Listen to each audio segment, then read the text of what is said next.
¿Qué tal estáis? Ya lo sabéis, contenta y feliz de estar con vosotros teniendo una pequeña charla. Y os voy a leer una cosa que creo muy curiosa.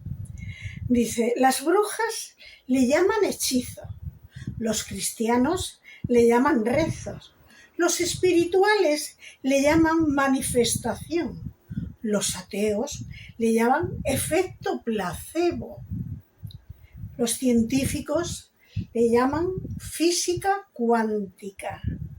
Todos discuten sobre su nombre. Nadie niega su existencia. Lo he visto muy curioso, muy poquito que añadir. Todos necesitamos tener un poquito de fe y a qué agarrarnos, porque si no, siempre la misma pregunta, ¿qué hacemos aquí? ¿Para qué estamos aquí? ¿Por qué estamos aquí?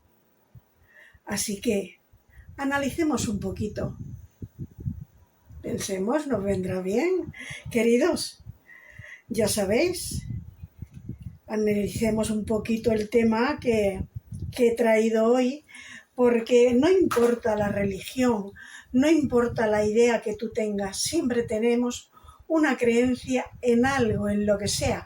Tenemos que tener a qué agarrarnos, pienso yo. No quiere decir que tenga razón.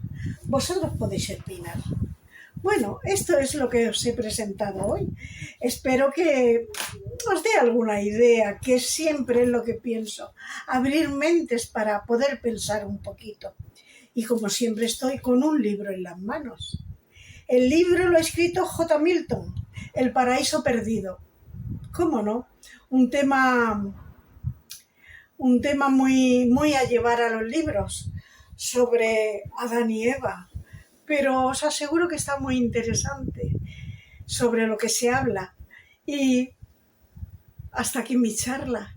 Espero que os haya gustado. Si os ha parecido bien, darle al like. Si os ha gustado un poquito más, seguirme. Y recordar todo lo que deseamos siempre al otro lado del miedo. Besos.